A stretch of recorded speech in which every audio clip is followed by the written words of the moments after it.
Alright, I'm doing this video real quick. Had someone hit me up, ask me a question about the notation of what I used when I was writing my split up. So if anyone want to look at that, so I just kind of wrote up a couple of things here that I think should cover most of it. If there's any questions further than this, I'll answer them. Just I'll write it out as opposed to doing another video. So yeah, look, the number one up here, weight or percentage times reps times sets. Something that I see that kind of annoys me. A lot of people when they're talking about their weights, they like to put the sets before the reps. I mean, a lot of times you might say like, I did like 5 sets of 10. That's okay, but when you're notating it, you want to always remember you want to put what's most important first, and the amount of reps that you do is going to be a much more important indicator for the overall training effect that you're trying to achieve. What I mean by that is that if you're saying you're gonna do triples, there's usually a particular training effect you're trying to get from that. So I'm gonna get more information for someone telling me they're working in the 3 rep range as opposed to somebody telling me they did 5 sets. It's kind of the analogy I like to use is, let's say you got a water faucet. How hot you have the water, the level of hot and cold will be the rep range that you're using. If you want it hotter, you might use more intensity, so there'd be less reps. A single will be very hot because it's very intense, and then the amount of pressure that you use, how fast you want the water coming out, will be your the amount of sets that you do. So that's your volume. You know what I'm saying? So the more volume you have, the faster it comes out, and so you want to manipulate those two things. Um, in order to get whatever training effect you're trying to achieve. So the example right here, you see I got 4 or 5. So the first example says 4 or 5 for 3 by 1. So that's 1 set of 3, one triple at 4 or 5. Or you can say 90%. Let's say that is 90% of whatever your rep range is. It's a very arbitrary number. I'm just throwing it out there. You can say 90% for 3 at 1. So um, I would say if you're talking to someone, percentage is probably more important than actual weight. What your weight is doesn't really matter. My 90%, your 90% might be different numbers, but the fact is you're gonna get that training effect at training at 90%. And you wouldn't do 90% for a triple anyway. Like most people only get 2 reps with their 90% rep. But anyway, it's a bad example. Number 2 is your RPE scale. It's your rate of perceived exertion.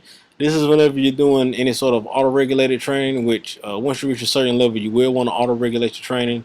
At the very beginning, as a beginner, you would, as a beginner, you're probably going to be using a linear periodization scheme, um, linear progression scheme, not periodization, linear progression scheme, which means, you're going to be trying to add maybe 5 pounds every session to your squat or deadlift. And you can do that for a while when you begin, but um, once you get a little bit higher, closer to your genetic seal, um, that you have to kind of play jazz with a little bit and improvise, and so you got to auto regulate your training based on how you feel.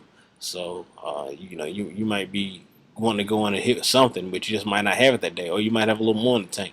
So you learn to auto regulate like that. So your RPE scale, we'd go with the example I have here. I got 4 or 5 for 3 at 9.5. And 9.5 means you couldn't get another rep with that weight. And this is very surface. So I'm not going to go into detail with this right now. Maybe I will later if someone's interested in auto-regulated training.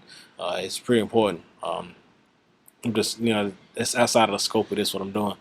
4 or 5 at 9.5. So that means you're looking to not be able to get another rep with that. But if I did a set at 4 or 5, a triple at 4 or 5 for 3, that means I might have been able to get 410 or 411, but I couldn't have got another rep with 4 or 5. So I might could have added more weight, but not another rep. And then if you get it at a 10, that means no more weight, no more rep. That's your absolute total max. If you got a 9, you got 1 rep left in the paint. Anyway, so I'm jumping into number 3. Number 3 here is your fatigue stop. And the fatigue stop is usually what you do so you can basically auto-regulate. It's auto-regulation term as well. It's something that you can use when you. All this stuff comes from Mike Teixeira over at reactivetrainingsystem.com. I should link him into this. I actually bought some of his material. This is why I got really versed in auto-regulating. Most people who do auto-regulation now, he's kind of like the go-to guy with this. He's pretty much set the standard for auto-regulated training in the industry as of right now. Um, anyway, that's where I got this term from. But yeah, the fatigue stop is what people will use whenever they want to set a cap on their volume based on the fatigue that you're feeling for that day. And so, obviously, if you're feeling better, your fatigue stop is going to be lower, so you can do more volume. And if you're feeling more like shit, if you're in extreme overreaching cycle when you're training, microcycle or macrocycle, whatever, then you're gonna obviously, if it's gonna be, you're not gonna be able to do as much sets. So I got 4 or 5 at a 9.5. Then my fatigue stopped at 10%, so I dropped the weight by 10%. And then I would do at 3, so triples at 10% less than what 4 or 5 was, and I would do that until I get to a 9. So let's say I drop it at first, and I might be at like a 8.2, 8.3. I do another set, I'm at 8.5. Another set, I'm at 8.7. Another set, I'm at a 9. Okay, I stop. So once I reach that 9, so that's a weight that I would have been able to get one more rep with. Hope that makes sense. So number 4, different types of cardio. You got HIIT, high intensity interval training.